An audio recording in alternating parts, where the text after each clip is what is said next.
All right, everyone, we're in public. Thanks, Clark, and warm welcome to everyone to this meeting of the Education Committee. Agenda item 1 is apologies. Are we aware of any apologies? Not from my side, Chair.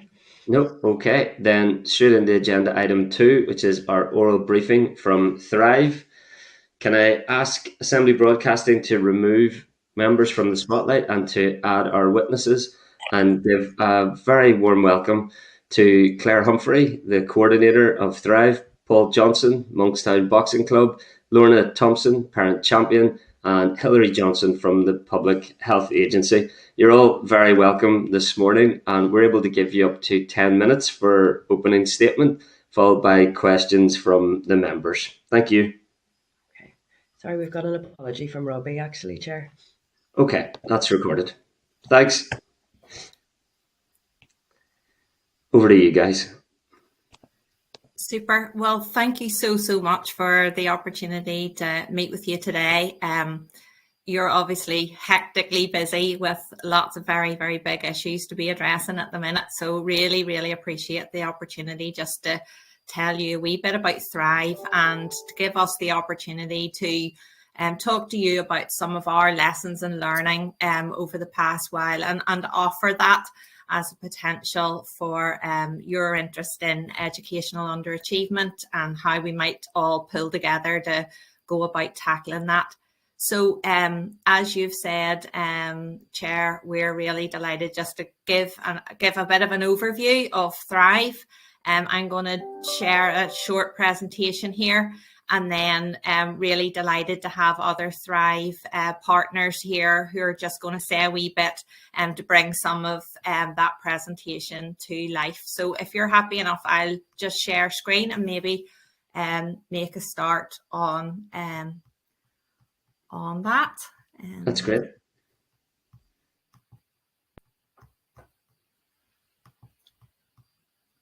Can everybody see that? I think I can just see it, but is everybody able to see that? Yeah, we can see the desktop and the presentation. Claire, thanks. Super. So Thrive is a collaboration of local parents, churches, community groups, voluntary statutory organisations, all working in Rathcoole and Monkstown to help children and young people in that area to thrive. And we are really committed to and interested in addressing educational underachievement. And we've been trying out some approaches, including the collective impact approach, which we believe has real potential to offer some to offer a framework for other work across the region to address educational underachievement. And that's what we'd like to talk to you about today. You're all very familiar with the issues around educational underachievement.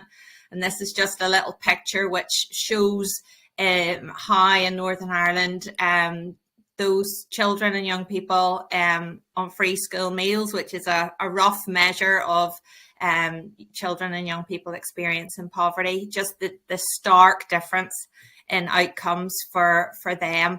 And Claire, can I, sorry to cut across you, can I just check that you're clicking the slides on there? If you're referring to another slide there, we're still on the Thrive Tidal slide in our screen. Okay. Let me don't want to miss any of the hard work you've put into that out. Okay, let me just come out of that then. I'm not sure why that's not moving on. No problem. Are you seeing, are you seeing, I'll maybe just stick on this then instead of going to the slideshow, because the slideshow doesn't seem to be going through for you. We had the is that a different slide now? We've lost the side of your desktop now, but we had your desktop and we had the Thrive title screen. It just wasn't clicking on the other slides, and it looked like a very good presentation, so I didn't want you to miss out on any of it. Thank you. Let me see. Is that it? There we go. We're working now. Thank you, Claire. One, yeah. Right, I'm just going to flick on to see if you can see the next slide. Yeah. Yeah. So That's just We're on about to slide 2, I think, yeah. okay. Yep. Okay, so I was just saying that this is a kind of a picture of the extent to which children and young people on free school meals, which is a very rough guide, the educational outcomes for them are significantly different for those. Claire, sorry, one last time. Can you manually click onto slide 3? That was working there. We were on slide 2. But if you were to manually click onto slide 3 rather than try the slideshow, I think that would get to the. I think you've got a graphic there on the free school meal issue that it hadn't got to just yet, but it looked really helpful. Okay, so can you see the graphic now? No, not yet. Oh, I'm so sorry. You're okay. Take your time. Take your time. Okay. We'll add Mark to the spotlight and see if he can share them for you, Claire. Yeah, I'll have another go here.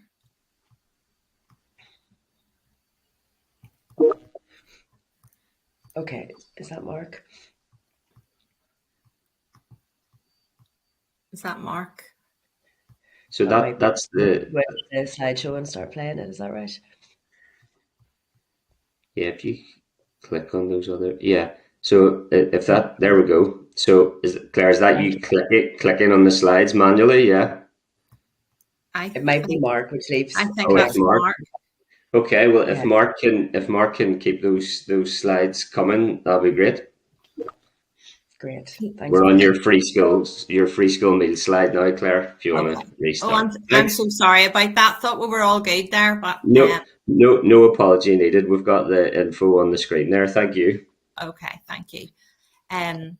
So if you want to maybe click on to the next slide there, Mark.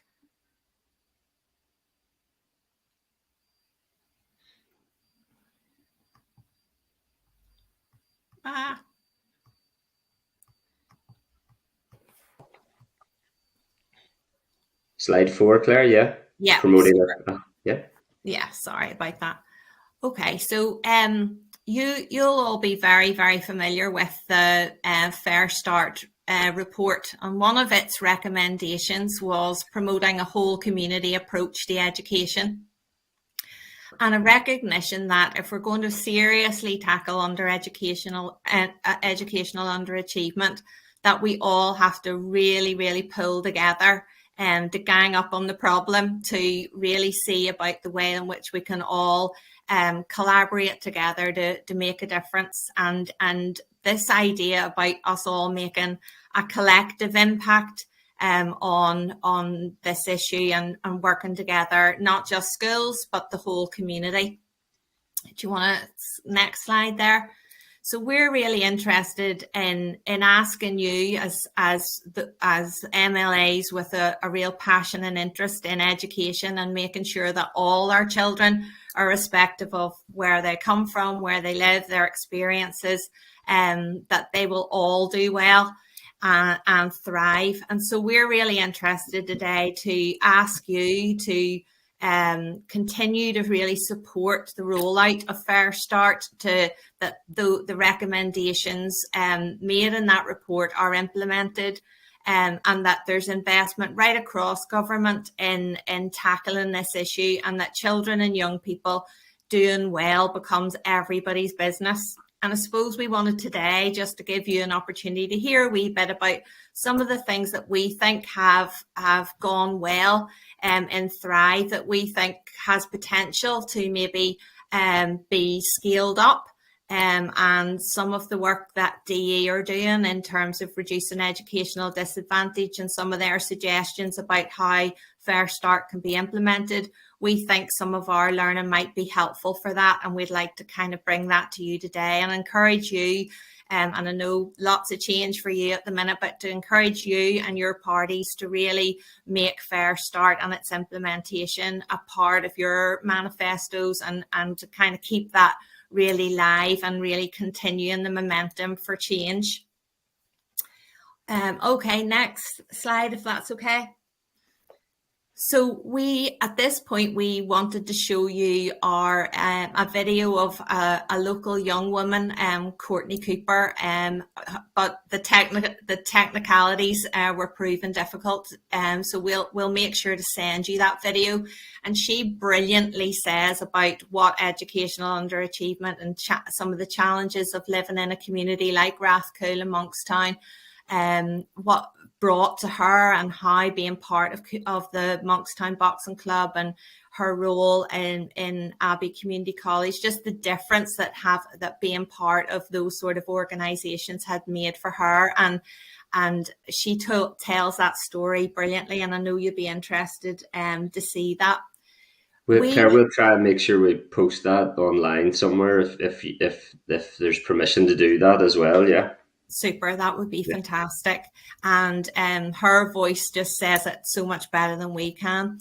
We spent some time a few years ago, all of the people interested in helping children and young people thrive, to think a wee bit about what are the issues in Rathcoole and Monkstown, and what are some of the things that we feel like we want to really pull together and try to address. And we came up with these 4 priorities: aspiration, attainment, well-being, and collaboration. And again, no doubt all very familiar themes to yourselves. And we've been working, if you want to just click to the next slide, Mark, we've been working on a fairly comprehensive plan to address those 4 priorities. And some of the other Thrive partners today will bring some of this to life. But we've been working on interventions to support attainment, a We Can campaign to push aspiration and create a bit of a buzz about education locally, working on well-being and early intervention to support children's emotional health and well-being, and then to really look at how to collaborate and do that together and create a system change in Rathcoole and Monkstown schools, community organisations, statutory agencies, all working together to see how we can improve things for children and young people in that population. Okay, if you're happy to go on to the next slide. So thanks, Mark. So we included this in the paper that we'd sent to you ahead of the briefing today, and you can have a wee look at that again. But we have been using the collective impact approach and its 5 principles as a kind of a framework for our collaboration. And we think that this approach, which has really been rigorously evidenced and researched, offers potential for other collaborations, which will of course look very, very different from Thrive. And there's loads of other fantastic examples, which I'm sure you're very familiar with. But we think that this has offered us a kind of a solid framework around which to really build our approach. And we can talk a wee bit more about that. But some of those key elements are the importance of a backbone organisation, and in Thrive, Bernardo's take on that role, shared measurement and shared vision, a common agenda, these types of things that everybody can kind of really gather around. Next, Mark. And that's just a little picture of the structure of Thrive. So we have a project board, and the people that are here today are on that project board. And then we have a series of subgroups underneath that. All the early years practitioners in the area, all the youth organisations, the churches, the early years settings, a fantastic group of parent champions, and we're delighted to have Lorna here today. And then all of the designated teachers of all of the schools meet together. So a kind of that structure really helps to organise, help everybody stay focused on our 4 priorities, and then our role is to kind of help coordinate that and make sure that we're all on the same page and sharing our impact and telling the story of the successes and differences that we're making. Next. So we'll also talk to you a wee bit more about this, but we have been really successful in gathering our partners to invest in Thrive. And so we have funding from the Department of Education, the Education Authority, the Northern Trust, Antrim and Newton Abbey Borough Council, the Public Health Agency, and Barnardo's. And we're kind of pooling our resources, and the Education Authority hold the pot of our funding, and Hilary will say a wee bit more about that. But we think this is a fantastic example of the Children's Services Cooperation Act in practice, like actually really happening, where a range of government departments, including, you know, tackling paramilitarism and Department of Justice, Department of Education, all of those funders all pulling together with investment in a central pot to fund interventions and approaches across Thrive. Next. Okay, so we have been really looking at the Fair Start recommendations and the way that Thrive can really align with that. And so much of what was recommended Thrive have been doing, and there's some fantastic examples of that across all of those recommendations, and other people will speak to that and maybe give you some more examples. But we really want to say that some of these things have been really tried and tested, and we've shown examples of how they can work really well. And again, other collaborations offering other fantastic examples as well. But we think there's really good evidence here of how these things work and can work. And not all of them needing loads and loads of money, a lot of them just being about working smarter and more collaboratively and effectively together. And we'd like to talk to you a wee bit more about that. Okay, next slide. So this is me nearly done, but we would like to kind of tell you a wee bit more about Thrive, but also maybe in particular to point out some of these things that we think have real resonance and opportunity for the way in which the Fair Start could be rolled out across the region. So we've talked a wee bit about a collaborative investment, and Hilary's going to speak a bit more to that. We've worked really hard on how can we measure the impact of what's happening in Thrive, and Joanne, one of our primary school principals, is going to say a wee bit more about that. We're delighted to have Lorna. Lorna's one of our parent champions, and this is a group of local parents that are also really, really energetic about shaping what's happening in our community and pushing out the We Can campaign, and really taking an active role in working with others in trying to help children and young people thrive.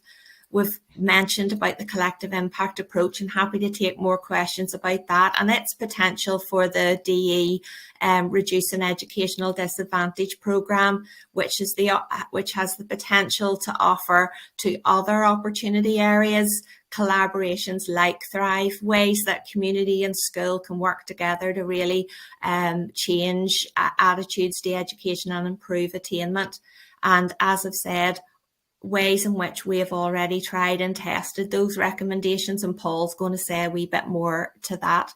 So apologies for that difficulties in the presentation there, but thank you for just allowing me to give a wee bit of an overview. And if you're happy enough then for some of the other partners, just to say a wee bit about what that actually looks like in practice. We have a big campaign that we deliver locally called We Can, and just getting really, really positive messages out there about that we can learn, that we can do well, and that we can be connected and we can be healthy. And so we just I'll leave that slide with you, just in our collective effort to really make an impact on educational achievement across the piece, irrespective of where children and young people come from. So thank you. That's all from me. And maybe can I hand over to Hilary, who just was going to say a wee bit about collaborative investment. Thanks, Claire. Thank you. Thanks, Hilary. think you might be on mute, Hilary.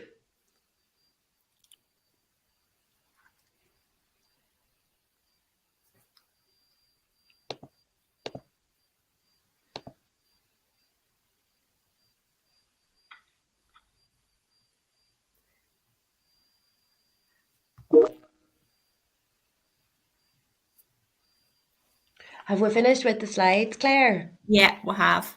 Okay, thanks so much. Thank you, Mark. Do we want to maybe go to Paul and give Hilary a wee chance to get that sorted? Yeah, that sounds good. I'm happy to go ahead if you can all hear me.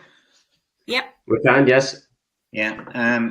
Claire maybe didn't mention, but I'm the vice chair of Thrive, and I'm also project manager at Monkstown Boxing Club.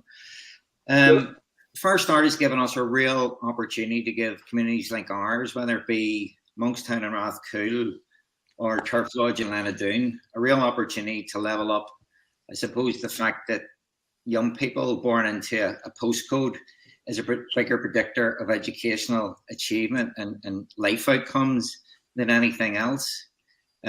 Projects like ours and the partnership that we have with Abbey Community College really shows that a place-based approach and a community partnership can deliver really tangible outcomes in terms of maximizing boys' potential in particular. We use a methodology of the marriage of youth work and teachers, and we have a number of youth mentors who work alongside young people within our group. These are young people that have struggled with retaining a place within mainstream education. And I guess some of the things that we've learned that really resonates with First Start is that wraparound support is so important to improving those outcomes. Young people really struggle sometimes with school. However, they're not disengaged from school, from education. So a community-based approach like ours and using that wraparound model that the Thrive encourages really does make a difference in terms of educational achievement. Two of the biggest predictors of poverty with young people is income and education. And I suppose what we're really passionate about is unlocking that potential, particularly with young males, given the real sort of threat of young people ending up in the hands of paramilitaries or other criminal gangs. So there's a real issue from our perspective that Thrive is a social policy and a public health issue insofar as we can try and get young people a quality education, improve their life chances, and obviously become active citizens within their community. So we see that the First Start report is a clear mandate for us to deliver against some of those recommendations that's been outlined within the report. Thanks, Paul. Thanks for that, Paul. Have we got Hilary's sound working for her yet? Don't know, Hilary. I put a wee suggestion in the chat. Did you see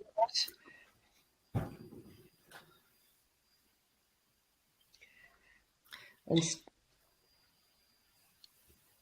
No, on Starleaf, there's a wee slider that you can adjust. Lorna, do you maybe want to say a wee bit about kind of the involvement of parents in co-design and working together and feeding in parents' views? Yep. Can you hear me? Yeah. Yeah. Okay. Dog gonna start barking any minute. Right. So we're a local multicultural group of like-minded parents, and we are all collaborating together to improve the lives of our children and the children in the community over a space of time.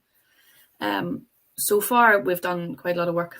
We tend to work on the ground. So we've worked on the We Can campaign, which involved creating promotional videos at the very start to talk about the benefits that we had all personally experienced. There's been motivational videos and messages for our Facebook page. We've designed rocks promoting positive messages for children and families in the local area. We have organised parent and family events from individual school family learning clubs to Take 5 discussions and bigger partnership events with schools, which the church groups help facilitate. And these provided opportunities to show how big a role that parents actually do play in education, that does begin at home, and the benefits of the education through play. Unfortunately, these areas are something that's fallen to the wayside with COVID, and that's continued to be limited because of access to schools and facilities. We have taken part in meetings with principals of the local schools involved in Thrive, which gives parents a voice to say what we like and what the kids would benefit from and what they need in terms of both their well-being and their education to help them reach their full potential.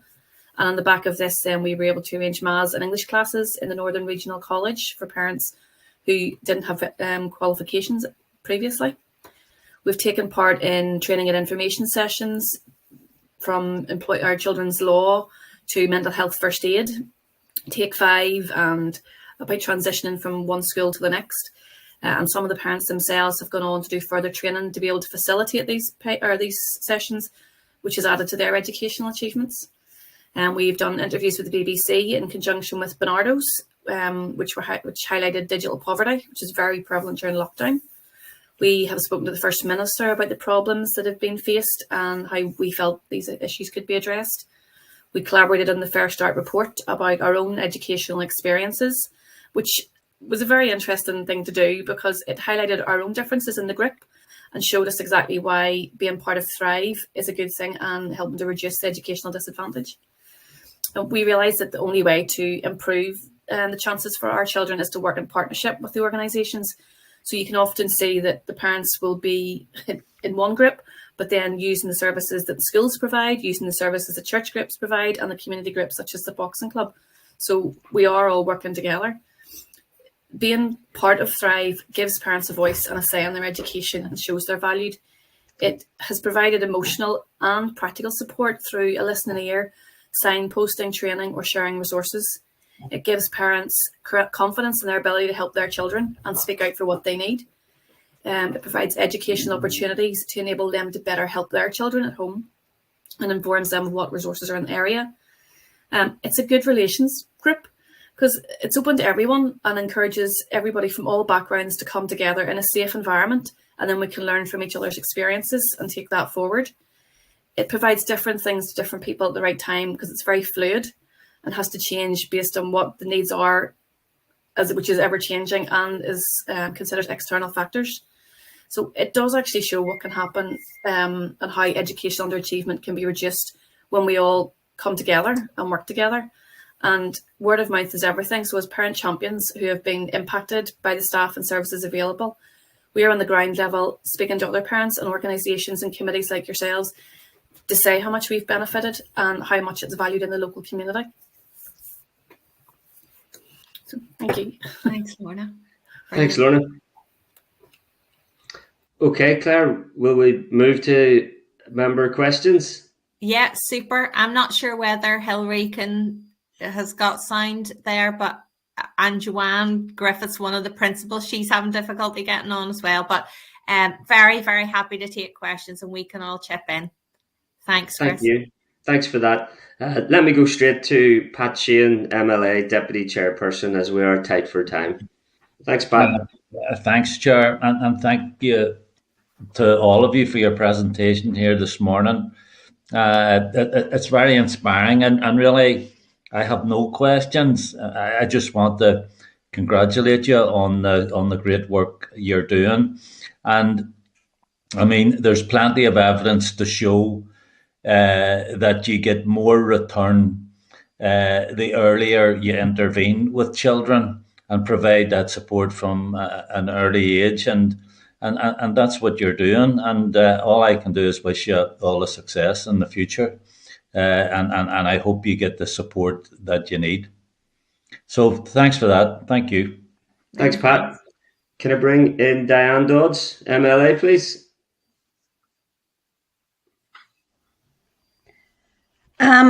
Yes, thank you, and thank you to Claire and everyone else who has contributed this morning. Sometimes I think, and the Chair and I have had a number of conversations around this, that we focus on things in education that are not of the same importance or will not have the same impact as the kind of work that you are doing. And I suppose it's really, really important that people who will make decisions around budgets, who will make decisions around the direction of education, and it's too late for this mandate, but in the next mandate of the Assembly, are inspired by the projects like Thrive and other projects which go on across Northern Ireland. So I do want to say that, first of all. This is a project about tackling underachievement, but it's not about teachers tackling it on their own. It's about everybody doing it. And in that case, I just want to check in with you about the sources of funding, the cooperation across different aspects of government. And I know that you have lobbied long and hard. I've been to Monkstown Boxing Club. I know that you have lobbied long and hard on many, many occasions for this kind of project, not just to get up and going in Monkstown and Rathcoole, but to be mainstreamed in areas where this is needed. And if we're ever going to build Northern Ireland, we have to educate our children and give everybody an opportunity to thrive. So, sorry, I have a bit of a cold this morning. So what I want to know is about the cooperation across government departments. And I know that you've worked very hard to bring people together, almost like knock heads together, if you pardon the pun, Paul, to try to achieve this. Fair Start, I think, and starting my second question then, is Fair Start gives us a platform to try to do some of this. And I just want to know, have you been reaching out to other communities where you can help them to set up their own Thrive project or work together and work collaboratively? Because it seems to me that this is a fair way of doing things and how to do it. And then the other aspect of this, which is really interesting as well, is what Lorna talks about. It's not just about the children. Because when kids go home, they need help to do their homework, and they need encouragement, and they need enthusiasm from parents and so on. And it was really interesting to hear Lorna talk about parents, about other educational opportunities for parents, and emotional and practical support for parents. And that all helps the community to thrive. So I just want, but I'm really keen on knowing about the cooperation across government, because that's key. And key will be funding to make Fair Start a mainstream. Yeah, can I maybe just come in, and I know Paul might want to add something. So we made a commitment that the organisations and the representatives of a range of statutory departments and that were part of Thrive would make a commitment to invest in resources. And that has been a really significant part of Thrive's effectiveness. And you're right, Diane, that often many initiatives have the hope and intention that there'll be cross-sectoral, cross-government investment, but it's actually very hard to make it happen. Neighbourhood renewal, community planning, they're great examples of how that's been the ambition, but it's been hard for it to actually happen. And in Thrive, and it hasn't been easy, and there's still lots of challenges with it, but in Thrive, what we have managed to do is say that if you're a partner organisation, then you make a contribution to that central collaborative investment pot, which is managed by the Education Authority. And as I say, the executive through the Department of Justice and DE, Education Authority, Antrim Newton Abbey Borough Council, the Northern Trust, the Public Health Agency, Bernardo's, they're all contributing a relatively small amount of money, but pulled together, they're able to bend, all of those departments are able to own the outcomes of all of Thrive, so they get the benefit of the whole, even though they're contributing maybe for an area that relates to their department. So we're really interested to talk about that mechanism and to, you know, see if there's ways that could be scaled up. And you asked the really good question about opportunities for us to influence, and I think our involvement with DE and through the Reducing Educational Disadvantage programme and the rollout of Fair Start, we're really up for that. We're really open to that. And obviously lots of other fantastic collaborations too. But we think this is potential. It won't always look like Thrive, and we wouldn't want that. But there's a lot of learning and a lot of things that we have tried and tested, as Paula said, and that we think other communities could really learn from, but then modify to suit the needs of their particular community and schools.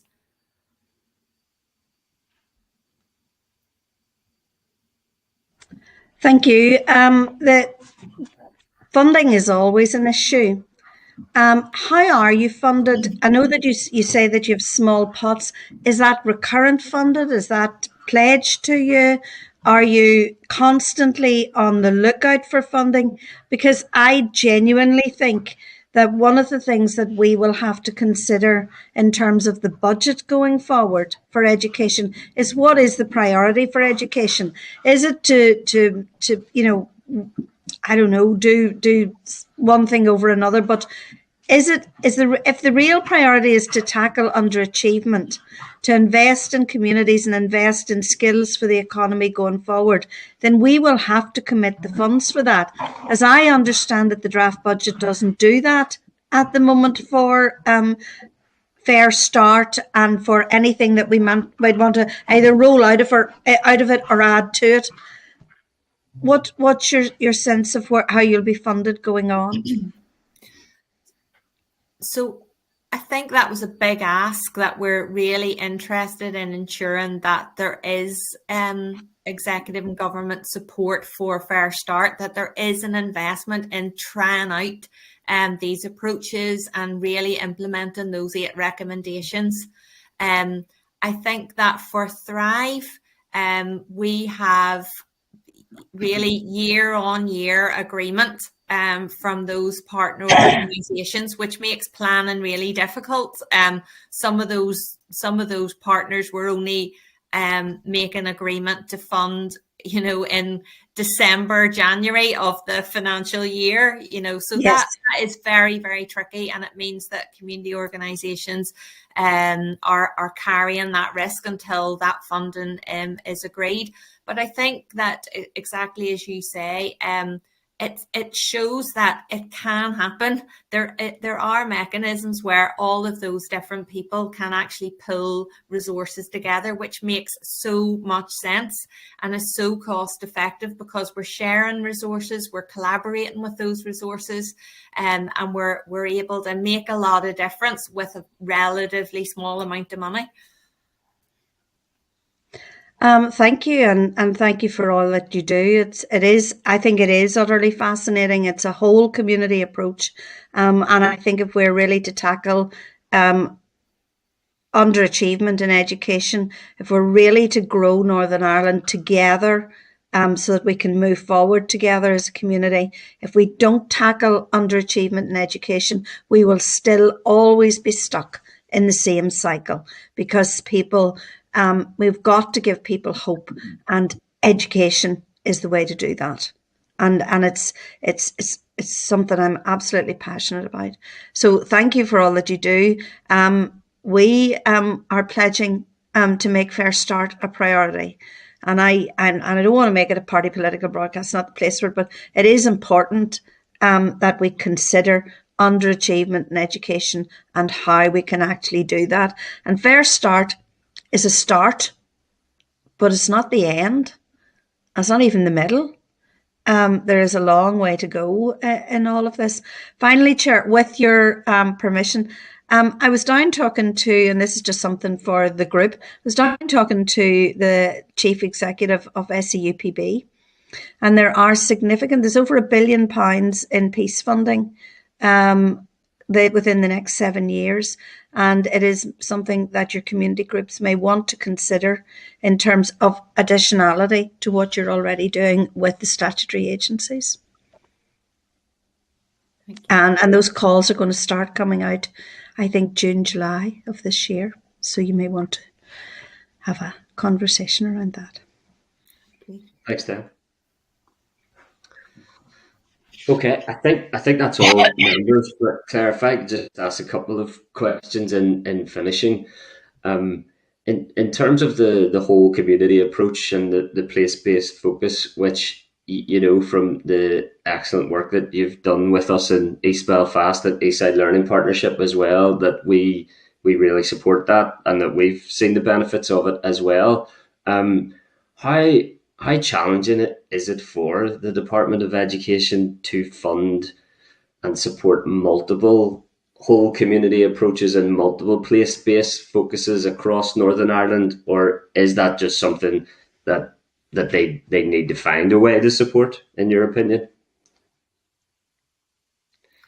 Paul, I'm just conscious. I think it's a really good question, Chris. One of the challenges I suppose communities like ours have is that sustainability, that we're just finishing a 5-year national lottery project, and the Minister for Education announced a couple of weeks ago an investment of 143,000 in our project called Aspire, which is a partnership with Abbey Community College. That's only a 1-year funding package, and it is, as Diane referred to, a real challenge for the voluntary sector to retain staff, to plan for the future, and really invest in young people's services. So it is a question for government, I think. It's First Start has been a cross-departmental report which identifies a lot of recommendations that each department has an ownership of, and they also have an investment in. So obviously children and young people are very much the future of our society. And if there's no investment in that early years and even at a primary and post-primary level, we will not move forward in terms of our quality of life and our programme for government. So it is a wider agenda. I think the voluntary and community sector are stretched, and I do think there's a different financial model that needs to be adopted, both within the Department of Education, but also across government, that really puts the future of young people front and centre to each decision that they make. Okay. Can I add on to the back of that? Sorry. Yeah, go ahead, Lorna. Just from our point of view, kids don't learn the same way anymore. You putting kids in a classroom to sit and learn doesn't work, with all the different issues and stuff they're coming across with, and anxiety with COVID and everything now is terrible. The whole community approach caters for that. You know, if there's something you're falling short in, parents can be brought in to help with this, or the boxing club can provide additional support, or the churches. It just, everybody works together as a whole educational package rather than just focus on the academic in a school setting. Yeah, very good point. Okay. And well done in what you are doing to use those alternative approaches. I coach soccer, so I can appreciate how the boxing club partnership is another way to engage, inspire, and connect people with young people with learning. So congratulations on the work that's being done in that regard. Dan and I do agree on the need to respond to this issue, and indeed I think there is collective cross-party support for the implementation of Fair Start, as you've asked. I'm going to continue to be sincere, though, in one key concern for me, because it does. I am starting to feel like we're in danger here of putting it in the too hard to handle shelf here if we're not careful. Yeah. But the Fair Start report is really explicit. It refers to the use of academic selection as a systemic inequality, and we keep talking about cross-party comprehensive implementation of Fair Start. Now, whilst Fair Start doesn't make a recommendation in relation to academic selection, and I presume it's leaving that for the independent review of education, and if that is the intention, then okay. we look at that. But would you have any input in relation to that? And I mean that from a constructive rather than a like Diane said, a party political point of view. I'm just genuinely concerned that even Fair Start, which was so comprehensive, shied away from making a recommendation in something that it referred to as a systemic inequality. Any of you guys want to comment on that? If not, okay. No, I think when we talk about inequalities, where Monkstown Boxing Club is based is within the top most 10% of most disadvantaged communities within Northern Ireland. A quarter of a mile across the bridge at Jordanstown is one of the top 3 communities in terms of most affluence. Unfortunately, life expectation between both those communities, a young person growing up in Monkstown has a lower life expectancy of 10 to 15 years than somebody that lives a mile down the road. So those inequalities, whether it be health, wealth, and education, open up early in a child's life. So it is a real issue. And, we see the destruction that the paramilitaries within young people who have no education and no opportunities and no life chances, that they are being recruited into, these organizations. And we're losing young males to our society, to our community. So there is a real need for that First Start report to be, resourced by government. And I do welcome the fact that Diane said that First Start's very much a priority for her party. And I know across the others, it will be also. So it is something that's a priority for us because we see young people dropping out of education, and those inequalities are just leaving a destruction behind. Okay. I think in terms of academic selection, the kids are all different, and some kids suit some educational establishments better than others. But the current system they have in place is shocking. It isn't fair. And I did an assignment on this, or part of my degree, in 2000, and this has been going on from 2000, and they still can't make a decision.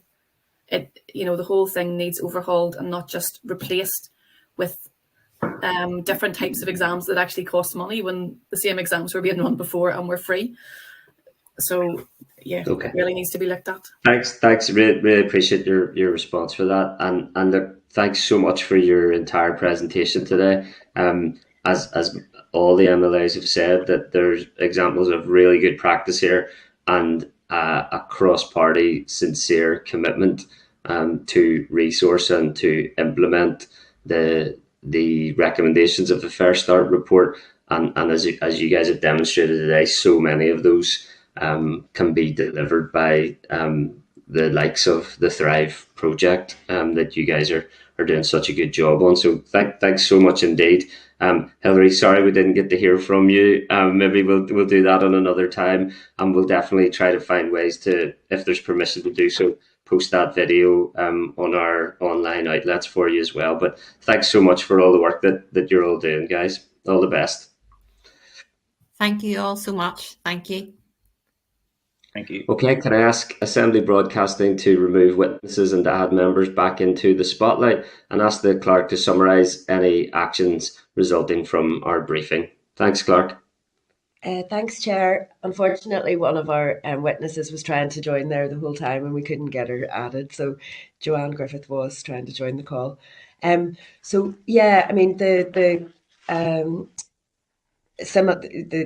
alignment of this presentation with Fair Start was very striking, and the committee was highlighting issues of uncertainty of the Fair Start in light of the review of education. So the committee may wish to write to the minister making that point, that it would want the commitment to Fair Start to remain, given the collective impact and community approach that helps teachers to make a more holistic approach to tackling disadvantage and reducing educational underachievement. And we can refer to the Thrive project as an example of such a model.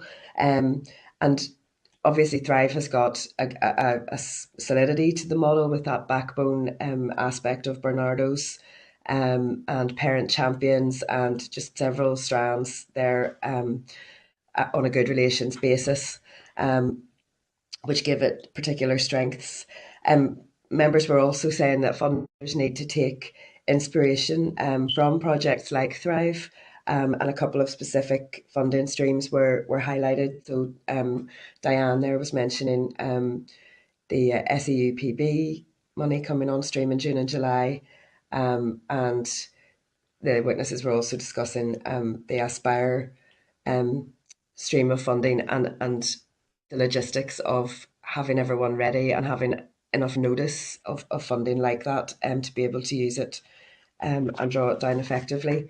So the committee might also want to tweet about Fair Start or ask for, I can ask communications for a press release if that's something that's a particular priority.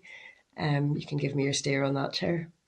Okay, I'd be really keen for bringing in the second. I'd be really keen for the video that the Thrive project referred to be published on our social media outlets. Given it wasn't possible this morning, and that might be a technological issue that we would review.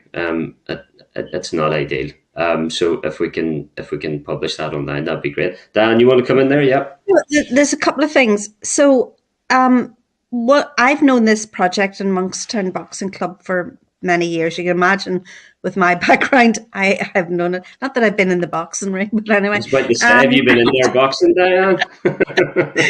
But it is actually. I mean, they do amazing stuff up there. In that sense, and I suppose there's two things. I'm still really concerned that the education budget going forward will not cover or fund Fair Start. So I would like us as a committee to ask the Minister to detail for us what it would cost within the next 3-year budget to implement Fair Start, or implement, and you can even ask them to break it down into the various component parts of Fair Start. Because I genuinely believe unless we force the issue of underachievement, we will not do anything about it. It will be, Chris, on the too hard to handle shelf, and we'll talk about it. We'll pat people on the head when they do good things, but we'll never actually do it. So, and unless we have a budget to do it, we can't do it. So I would like that.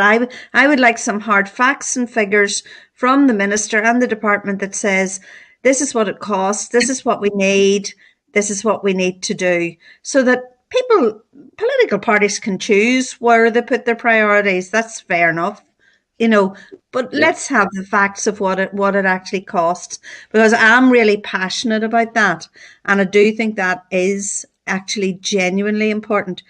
And I suppose secondly, it's a pretty coherent community up there in Monkstown. Monkstown is really the driver for it, and Rathcoole has tagged along in the sense that Monkstown Boxing Club, it's a nucleus that they've created up there. It's very, very effective. And it's quite a coherent community. Not every community is as coherent. And if we only, if we don't have any way of driving place-based interventions with those kind of community nucleuses, those kind of communities that are quite tight, then I think that there are places that will get left behind. And I'm not even sure what I'm asking the committee to do, but I think that it could be too haphazard if we don't have a more coherent approach to it. They're very lucky. Shankle, actually, the young people's zone and the Shankle zone is another example of a very coherent intervention. Yeah, you have West Belfast Partnership, you have Eastside Learning Partnership, and you're right, Dan. I think that was a bit of the content of my question as well. Was, you know, how if whole community approaches and place-based approaches work, how like you've said, how do you resource them, and B, how do you structure them and identify them? Which places do you work with? You know, but yeah, look, I think we'll all be in agreement that we need a.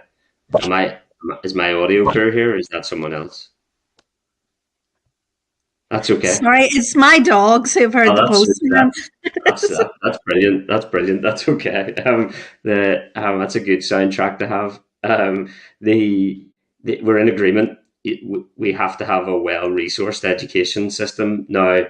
Whether reform is needed as well to help with that might be part of it. But entirely appropriate for us to ask how key programs such as Fair Start are going to be adequately funded from now. And I think that's why we're interested in hearing from the Fiscal Council on the Education Committee as well, because addressing the financial issues, Diane, are absolutely vital. I think we agree. So yeah, I think we could write to the department and seek some indication as to how Fair Start is being funded, is going to be funded, what needs to be done to make sure that happens. Is that fair enough, Diane? Yeah. No, and I think unless, because we talk about Fair Start, but we don't actually know what it's going to cost to, you know, I don't in my head have a figure. Does it cost X number of millions, or the component parts of Fair Start, and what we would expect from each department. And I kind of am nerdy enough always to want to know those kind of parts. It takes funds to deliver the aim, 100%. Yeah. And it is a bit naughty to talk about reform in education, because this needs done no matter what, actually. Yeah, 100%. But we need to have an education system that allows it to be financially sustainable as well. Anyway, let's you and I move on. Clark, we can agree those actions then, and we need to move to our next agenda item also. I think you're on mute there, Clark. Sorry.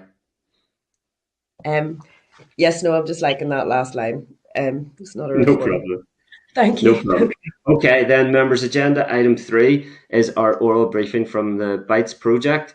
Can I refer members to the briefing papers from the Bytes project at page 23 to 54 of your meeting pack, and give a really warm welcome to Stephen Dallas, Chief Executive Officer of the Bytes project, and John Peacock, National Secretary of the YMCA Ireland.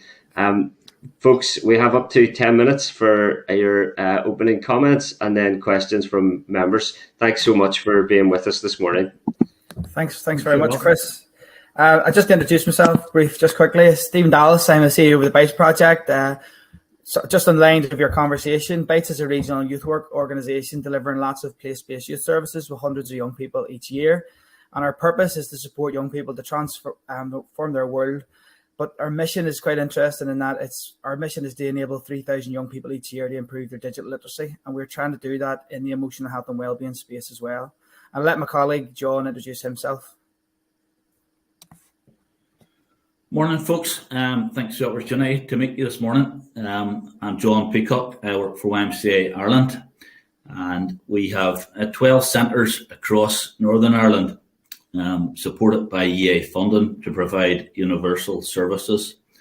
But Chris, if I may take a liberty just at the start to put all this in context, we're also part of a global movement, and I'm very conscious of my colleagues and young people in Russia, Belarus, Ukraine this morning, and also my colleagues in Poland, Hungary, Romania, and Slovakia, providing practical and prayerful support to refugees coming from those countries this morning. Thanks for doing that, John. Appreciate that. And we extend our solidarity to you and your global colleagues facing those unimaginable circumstances at this moment in time. We mean that sincerely, and we thank you and your colleagues in your organisation for everything you're doing to respond to that situation. Thank you. Thanks, Chris.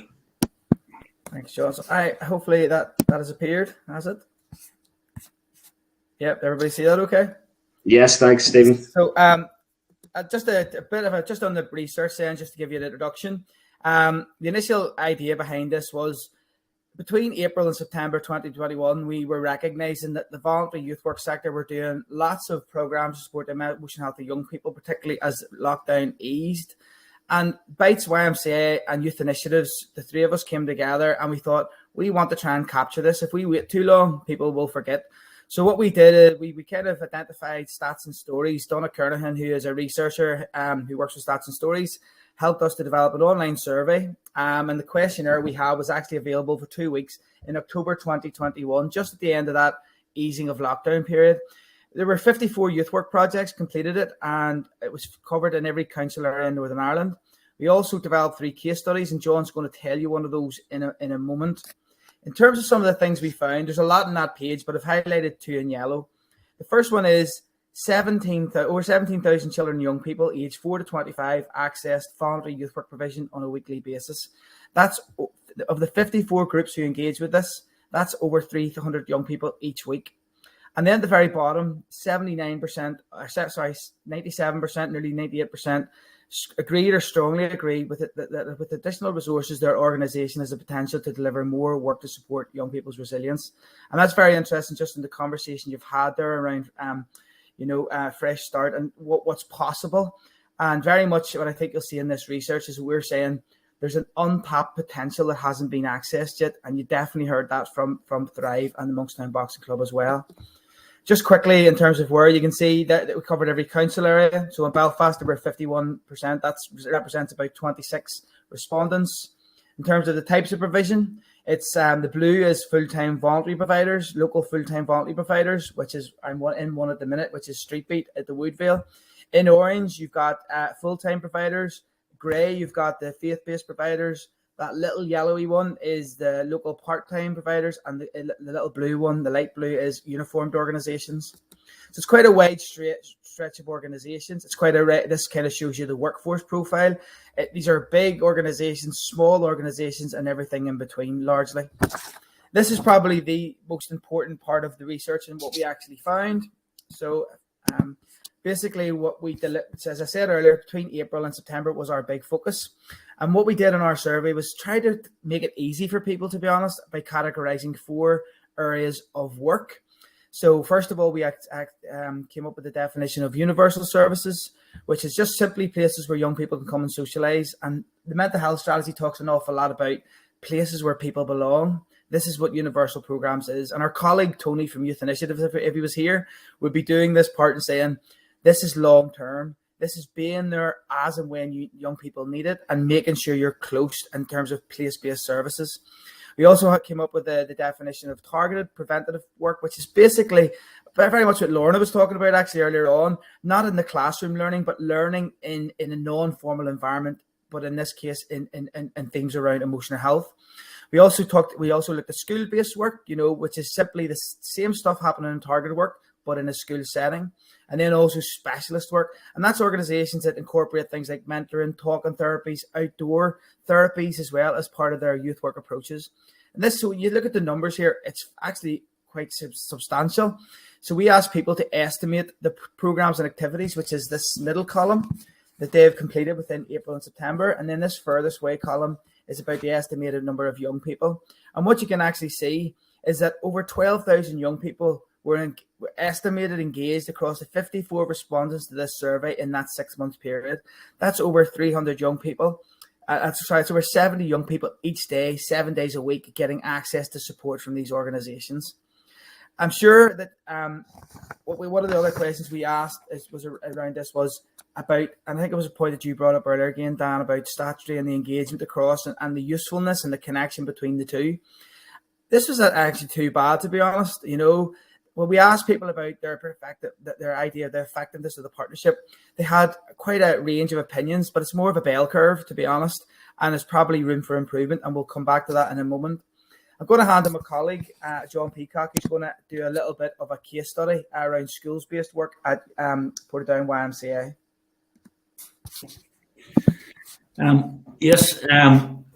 what I want to focus on is one of our case studies was what the Portadown YMCA and Lurgan YMCA have been doing with Craigavon Senior High.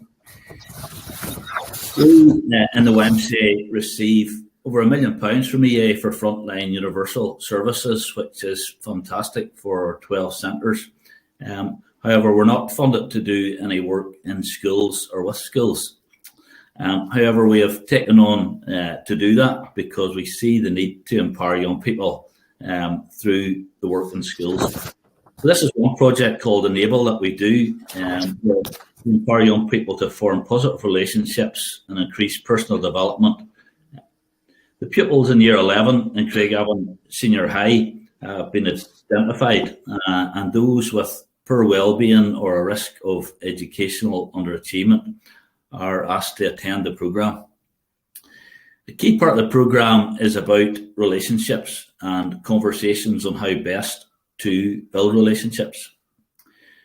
Young people participate in various activities, and these are supported by qualified youth workers who underpin everything with the purpose of promoting positive mental health. We cover understanding and managing stress, positive self-talk to build resilience, and support for the mental health and well-being. And we focus on the future and promote self-mastery and achievement. The participants have responded really well. Again, as Lorna said earlier, many young people struggle with that way of learning and sitting in a classroom, whereas a youth work approach gives them another way of doing that. And so young people have responded in terms of high attendance and also positive engagement. The collaboration between staff in the YMCA and Craigavon Senior High is just one of a number of examples of ways in which YMCAs are working with the local schools. And so I really want to emphasise that voluntary youth work has a valuable contribution to make to statutory youth work and to formal education going forwards. Thanks. Stephen, back to you.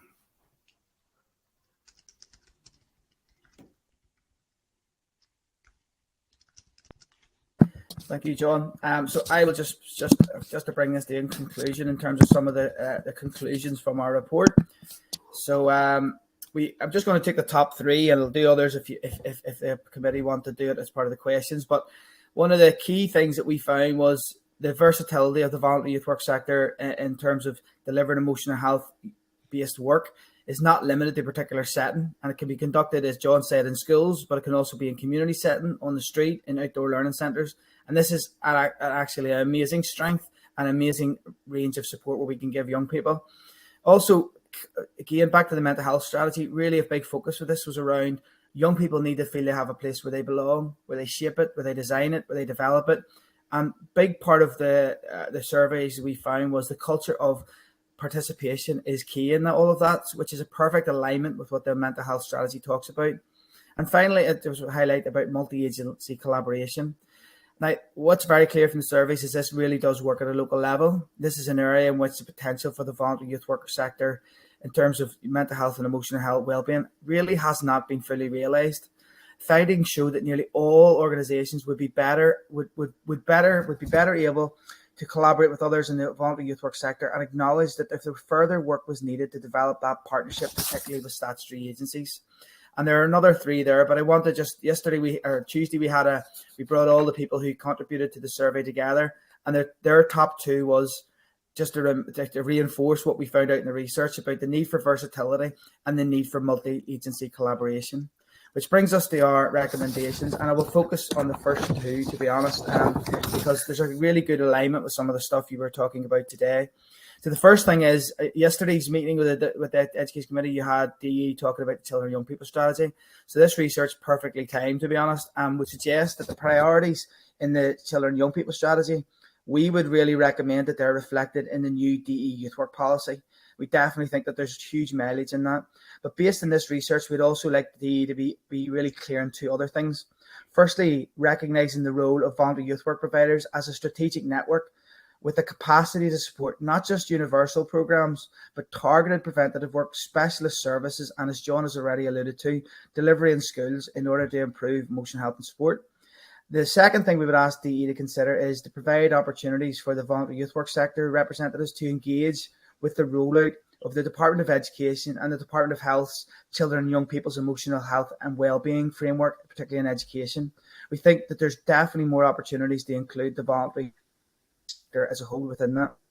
Second is around the funding model, which is... Stephen, sorry, can I just ask you, did you want to show us on the screen at the moment?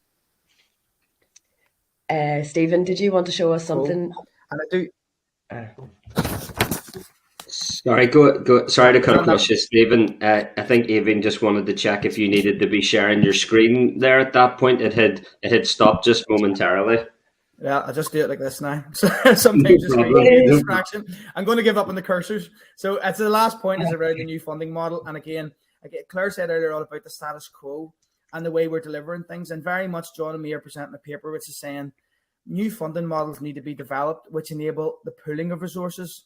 I know as a group we talked about, the Department of Health had a brilliant program through the Community Foundation around this work. And it was absolutely, I know there was a lot of disappointment in it because of the demand, but it was an absolutely brilliant process. But there's also funding from DE through EA, and there's also funding from the Department of Communities around this. And our thought was by pooling the resources in the areas of emotional health and resilience for young people, we could increase the level of funding available for multiple statutory sources and reduce the use of temporary short-term funding to the voluntary sector for this type of work and support work that improves well-being of young people on a sustainable basis. The last two recommendations are around supporting partnerships and the workforce development, and they're all written out in the document. But I think the three things that John and me agreed last night at like 10 o'clock, what are the three things we would like to ask the committee to focus on? And the three things we would ask you to focus on with DE would be that we'd ask DE to ensure that the future youth work policy has a greater focus on emotional health and wellbeing. And I think that will be welcome. And we're almost backing DE up on that. We really want to see that. The second one is that the youth work policy gives priority to voluntary youth work providers for the delivery of services, that would be a continued commitment by the department and see that increasing. And but particularly in the John's part and in the case study, you know, the future EA local area funding includes funding for voluntary youth work providers to undertake school-based youth work and increase targeted interventions, because the capacity, as you've already heard from Thrive and you're hearing from us, it's definitely there to do more of that. Thank you, Chair. Thank you, Stephen. Thank you, John. You always advocate superbly for voluntary youth work and for its collaboration with statutory youth work and formal education. So we thank you for the insight that you've brought to the committee again today. And the first thing that I would say is we were discussing the legacy report for this education committee, given the mandate ends in a number of weeks, and hopefully there will be a new education committee soon thereafter. I think we need to make sure that the voluntary youth work and youth work in general is a priority for the next education committee, and we'll certainly look at including the recommendations and the detailed research that you've conducted in those reports.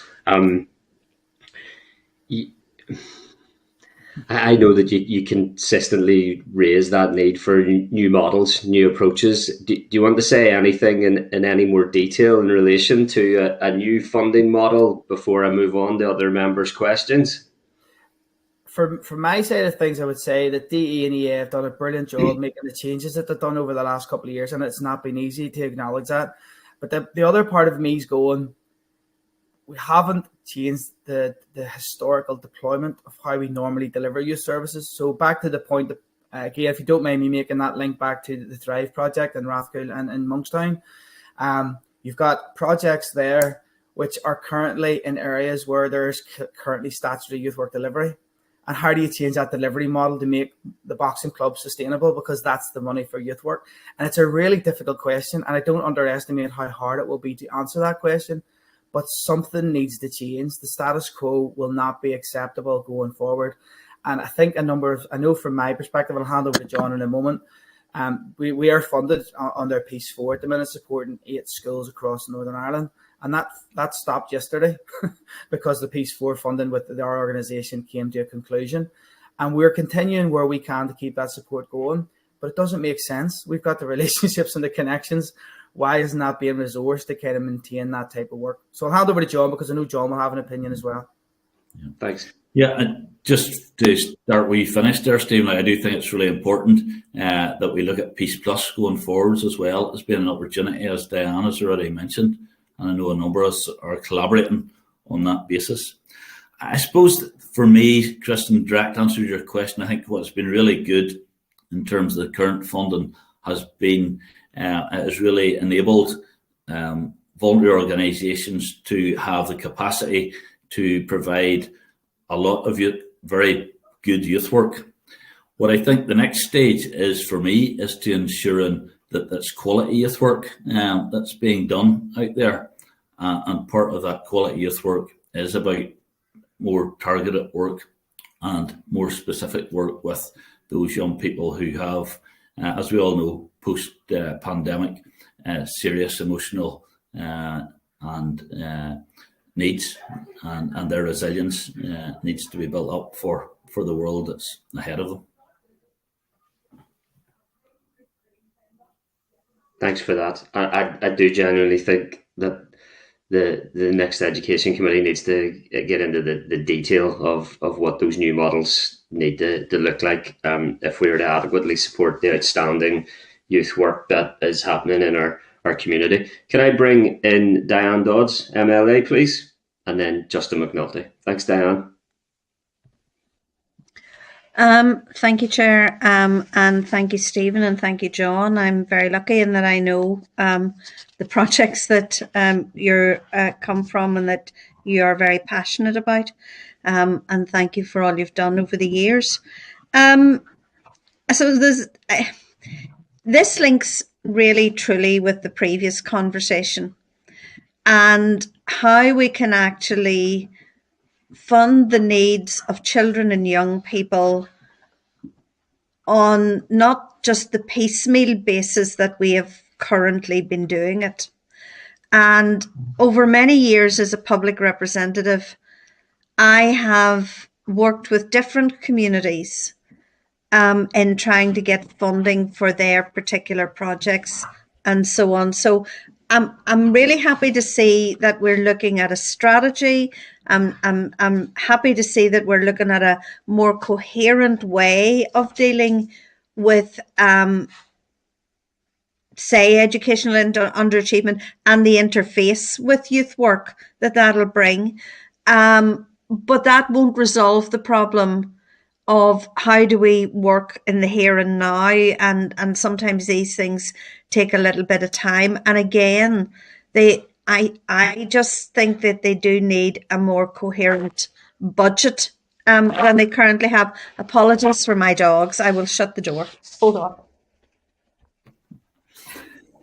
While Diane's gone to the dogs there. Come back. They're usually well behaved, but this morning they're absolutely not well behaved. They're usually sleepy and sleep.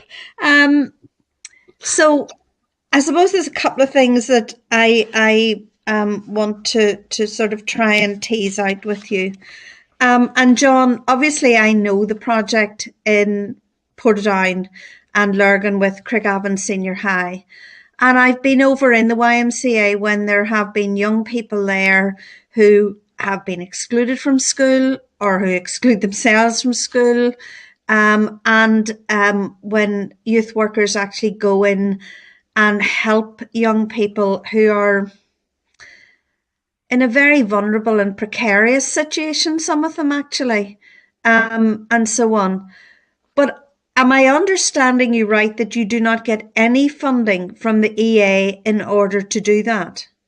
That this is something you undertake yourselves? Yeah, that's correct, Dan. That this is work that we see and identify as a need, but the EA funding is for universal service, not for that specialist service to schools. And so it's not funded, but it's seen as additional to that in the schools.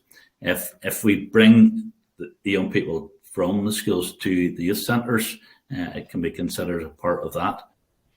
But quite often it's much more sensible for us to be going into the schools to do this work.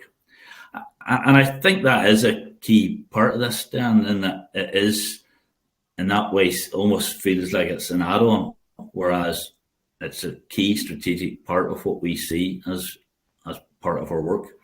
And I think that collaboration between EA and schools and the voluntary youth service is something that we really want to emphasise as being so important, rather than us taking a approach to it from different angles, if you like. It would work so much better if we could have that collaboration and partnership going forwards. Even with the additional Engage funding, you have not still, you can't do it under that. Because, I mean, I do know that for many schools, Engage has been a really important source of funding. But secondly, I think so many schools are just experiencing so many emotional issues, and I think that there is a real need, it's a bit of a hobby horse of mine, to build emotional resilience after the disruption for young people of COVID. Yeah, it's definitely it's a double whammy, I think, in terms of that emotional resilience that people need, plus the ongoing educational underachievement of many of the young people in the areas that we work in has been a double whammy, and we haven't been able to access that funding to do this work. I would just if I could add to what John has said there, if your dogs allow me to, I'm kind of going to get excited because youth work's been on the call all day, but I'll leave that to another time. But I would say that the Engage is fantastic and what's coming through there. But what we do know is that funding is largely being delivered through statutory services, and it doesn't make sense. That's my point. It's not wrong. It's not wrong, but it doesn't make sense. But John's point is, strategically, when you've got these organisations with these relationships, it's low maintenance. Do you know what I mean? It's low maintenance because all you do is set the targets for them, and they can go and deliver that work. No, I mean, I agree with you. I mean, I sometimes think that we're always reinventing the wheel. We're always making statutory services do things that they don't do very well, but that people who have connections already with these young people will do much better. So I do think that going forward, in terms of the funding model for youth work, the ability for the voluntary sector to actually step in in areas of need where they can provide a service is probably hugely important, and maybe chair an action that we could take out of today's meeting to write to the minister around as well. It's just my sense of it. Happy to do that. Yeah. Can I just ask one other thing? How have you, what would you describe the impact of COVID on your youth work? My feeling is it's absolutely reinforced its vitality and importance, not just in education, but within the community and within sports. It's across so many dimensions. And back to the versatility is what we highlighted in our research. It's absolutely one of the most important, for me, one of the most important networks of support we have for young people in Northern Ireland. And that doesn't matter if it comes from statutory or voluntary. It's really important. And when I look across what I see what's happening in the UK at the minute, and they're looking to reestablish their youth centres again and bring in their youth projects again, we've got it already. So we have to protect it, and we have to make sure collectively. It doesn't need an awful lot of money down for me, to be honest. It needs a different delivery model. And I think we would find that the money would go further. That's my personal opinion. I'd need a bit of research on that, but it's my personal opinion. I would make two comments. One, I would want to value the work that youth workers did during the pandemic, where they did to a person move online and continue to support young people online in all sorts of innovative ways, from educational work right through to the fun activities of keeping their positive mental health and well-being. But there is definitely, and as Stephen says, there's not research in this, but it's definitely, we're seeing across all of our youth centres that young people are really struggling in a new way to come back into even informal centres and to settle. And they've got major issues in terms of drug use and misuse of alcohol and other substances has increased massively, and there definitely is a tidal wave of antisocial behaviour that we really need to be working with our young people to overcome. Okay. Thanks, Diane. Can I bring in Justin McNulty, MLA, please? Thanks.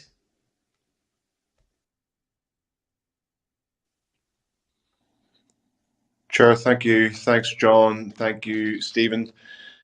Interesting conversation. You're doing very important work, folks, and I want to applaud you for that, and applaud you for your ambition and your innovation and your approach and the esprit de corps you have in terms of what you're trying to do. Tell me, in terms of generational viewpoints, in my day there was no such thing as resilience. Tell me, what's your response to that statement, and that children nowadays don't have the resilience we had in our day? How do you respond to that question, or that point? Or is that a nonsense? Which is, I probably believe it is a nonsense myself. My first reaction is what age are you? But to make sure we're in the right generation, but I'll let John answer this question. I do agree, and there's a lot, I think, of really fundamental issues that goes beyond this research in terms of young people needing to get outside. For one basic thing, like part of our work is using outdoor learning, outdoor education. And we find that for young people who just don't have the skills, Justin, I take it you are coming from a generation where you kicked a ball around the streets or whatever, those kind of activities that young people are not doing in the mains now. And so that the pandemic emphasised that focus on online gaming and online activities. And so we really do need to work to get young people just in that simple thing of getting outdoors to enjoy the great outdoors and to learn from the environment that we're living in. It's just one example of work that needs to do to change where young people are at. Absolutely. No, I was never in. They couldn't get me indoors as a young fella. I'm not going to tell you what I was up to as a kid, but they're all positive, wholesome activities in the countryside. In terms of, you mentioned the tidal wave of antisocial behaviour, John. What about the tidal wave of suicide amongst young people? Yeah, that's the end. I suppose the worst case scenario, just which is so true. You know, as young people feel a sense of hopelessness within their own situation, and I think that is the biggest challenge for us. In the YMCA here, we have written our new vision statement of helping young people to flourish in body, mind, and spirit as our vision, because we want to take that positive approach, because there is a real sense in which young people do have a sense of hopelessness and a sense of concern, and the most recent situation in the Ukraine is another just example of that. I think of where young people have felt where these kind of things that they thought were impossible a few years back, whether it be the pandemic or now a war in Europe, suddenly is at their doorsteps, and they're really, really, I think, is impacting young people's mental health and well-being, and giving them a sense of a lack of hope for the future, which we need to restore with them. Some of these things, Justin, just on the back of what John's saying, there's so many young people that are strong, capable, and doing brilliant things, and you just get them in here all the time, and you've got that real sense of balance between what we're dealing with here, particularly in Northern Ireland, the high achievers and the low achievers, and the gap in between. We need to do something about that, because obviously from education and that sense of purpose and drive is transformational for your mindset and what you can do.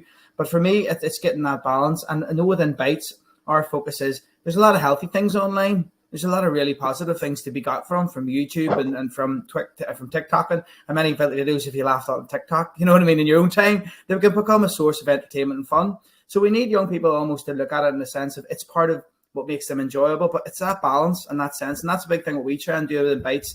John's into the outdoor space and all that, where Bytes would be into that digital technology space and how we use that effectively and make sure young people can use it in a way, because it is brilliant. It's a brilliant liberator for young people, but it's how you use it in a way that doesn't become your self-identity. Those are the types of conversations you need to have. Yeah. Good work, guys. Keep going. Thank you. Thanks, Justin.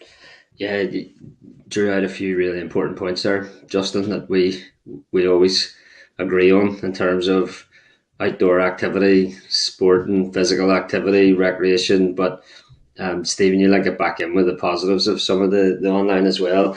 I don't know if Justin or I have TikTok just yet. He might be ahead of me, Justin. I'm TikToking away. Justin's ahead of me then.